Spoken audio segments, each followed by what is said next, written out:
the market of the Philippines, said that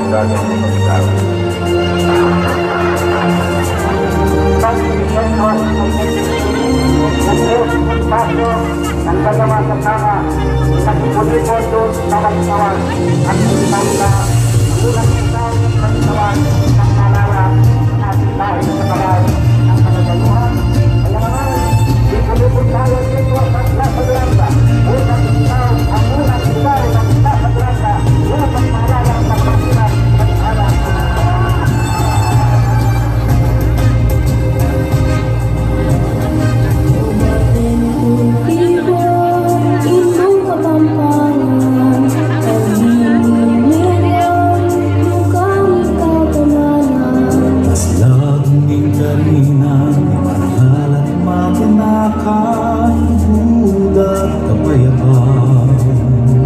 Katimawan at tingin kakala